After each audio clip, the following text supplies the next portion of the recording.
મહાનગરપાલિકાના કમિશનરને ધારાસભ્ય કુમાર કાનાણીએ પત્ર લખી રેસિડેન્શિયલ વિસ્તારોમાં કમર્શિયલ અને ઇન્ડસ્ટ્રીયલ એક્ટિવિટી શરૂ થઈ હોય તો તેને તાત્કાલિક બંધ કરાવવા સાથે પ્રાથમિક મુદ્દાઓ પર રજૂઆત કરી. લોકહિતના પ્રશ્નોને વાચા આપવાને લઈ ફરી એમએલએ કુમાર કાનાણી ચર્ચામાં આવ્યા છે. કુમાર કાનાણીએ સુરત મહાનગરપાલિકાના કમિશનરને પત્ર લખી જમીન સ્તર પરની હકીકત જણાવી હતી. સુરતના વરાછામાં રેસિડેન્શિયલ વિસ્તારમાં કમર્શિયલ અને ઇન્ડસ્ટ્રીયલ એક્ટિવિટી શરૂ થઈ હોવાની વાત પત્રમાં જણાવી હતી અને કહ્યું હતું કે રેસિડેન્ટ વિસ્તારમાં કામગીરીના કારણે લોકો મુશ્કેલીમાં હોવાનું પણ જણાવ્યું હતું. આ ઉપરાંત સુરત શહેરમાં ભેળસેળ અને નકલી ખોરાક બનાવતા લોકો બેફામ બન્યા હોવાની પણ વાત તેમને પત્રમાં કરી હતી. તો બજેટમાં થતા વાયદાઓની વાત કાગળ પર જ હોવાની વાતનો પણ ઉલ્લેખ કર્યો હતો. મહિલાઓ માટે પિંક ટોયલેટ, તાપી નદી પર અશ્વિની કુમાર પુલપાડા અને ઉત્તરાયણને જોડતો રિવર બ્રિજ, શહીદ સ્મારક અને લાલ કિલ્લાના લાઇટ શોનું આયોજન, 5 પાંડવના ઓવરા, તેમાં 3 પાનના વડના વિકાસની વાતો તેમજ ચોમાસા દરમિયાન દર વર્ષે આવતા ખાડીપુરના નિરાકરણની વાતો માત્ર ખાડી પર જ હોય તેવું તેમણે જણાવ્યું હતું. બીજી તરફ સ્માર્ટ સિટી, મેગા સિટી સુરતના ખાડીના કારણે ગંદકી, મચ્છર અને ખાડીપુરનો ત્રાસ સુરત માટે શરમજનક હોવાનું અને વરાછા વિસ્તારમાં હેલ્થ સેન્ટર, તરણકુંડ, community hall, auditorium, sports complex બનાવી દેવાયા બાદ તેની હાલત ખરાબ થતી હોવાની વાત પણ તેણે પત્રમાં કરી હતી.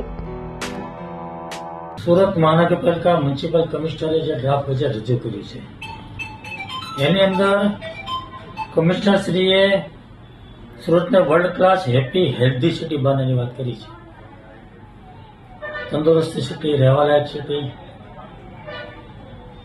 આ વાત જેમણે કરી છે બજેટની અંદર, તો મને એ વાતની ચિંતા થઈ કે રહેવાલાયક સિટી તો ક્યારે બનશે.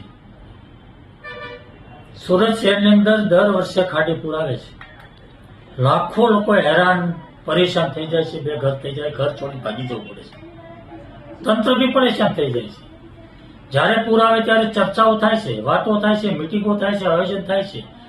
ખાડીપુર કેવી રીતે બંધ થાય, ખાડીના ત્રાસમાંથી લોકો કેવી રીતે મુક્ત થાય, ખાડીની ગંદકી, ખાડીપુર, મચ્છરોનો ત્રાસ જે રીતે લોકો સહન કરી રહ્યા છે એમાંથી કેવી રીતે મુક્તિ મળે, એનું કોઈ આયોજન આ બજેટમાં નથી થયું.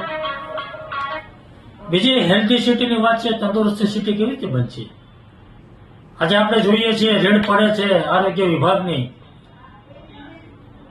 બેફામ નકલી ખાદ્ય પદાર્થો, ભેળસેળ પદાર્થો બની રહ્યા છે અને લોકો ખાઈ રહ્યા છે. કાર્યવાહી શું થાય છે? રેડ પડે, દંડ થાય, સેમ્પલ ફેલ થાય. એકાદ દિવસ કદાચ પોલીસ કેસ કરે કોઈકમાં તો એકાદ દિવસની અંદર જામીન મળી જાય, છૂટી થાય, ધંધો શરૂ થાય છે. કઈ દુકાન બંધ થઈ, કોના ધંધાઓ બંધ થયા ડુપ્લિકેટના. એટલે હેલ્ધી સિટી કેવી રીતે બનશે એની કોઈ ચિંતા નથી. મારો વરાછા રોડ 45-50 વર્ષથી 50 વર્ષથી રહેણાંક વિસ્તાર છે. બેફામ રીતે કોમર્શિયલ બની રહ્યું, ઇન્ડસ્ટ્રીયલ બની રહ્યું છે.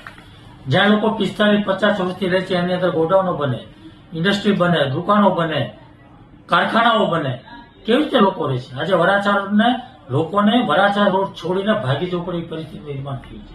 કોના પાત્ર થયું છે? લોકો કેવી રીતે સુખીથી રહી શકશે, કેવી રીતે રહેવાલાયક સિટી બનશે? અમારા પ્રશ્ન. મહિલા સુરક્ષાની વાત થઈ છે, પિંક ટોયલેટ મહિલા સુરક્ષા માટે સારી વાત છે, કઈ વાંધો નથી. પરંતુ વર્ષોથી હું કહું છું કે સુરત મહાનગરપાલિકાની ચાલતી BRTS બસ અને સિટી બસની અંદર મહિલાઓની સુરક્ષા નથી. અનેક વાર છેડતીના બનાવો બને છે, વિડીયો વાયરલ થાય છે. તો મેં અનેક વાર કીધું છે કે મહિલાઓ માટે બસ અલગ હોવી જોઈએ. એમાં કોઈ મહાનગરપાલિકાને ₹1 ખર્ચો નથી. કામરેજથી સ્ટેશનના રૂટની 50 બસ ચાલે છે, 10 બસ એમાંથી મહિલાઓની બનાવવાની છે, મહિલાઓ માટે અલગ. એમાં કઈ ખર્ચો નથી, કઈ નથી, છતાં પણ થતું નથી. મહિલા સુરક્ષાની વાતો કેવી રીતે થાય છે? ખાલી ટોયલેટ બનાવથી મહિલાઓની સુરક્ષા બની જશે? તો આ વાત જે મારી છે, જે મુદ્દાઓ છે એ બજેટની અંદર સમાવેશ નથી થયો. એટલે બજેટની અંદર સમાવેશ થાય અને એનું આયોજન થાય અને એનું વ્યવસ્થિત આયોજન કરી એનું નિરાકરણ થાય એવી મારી આ વાત છે.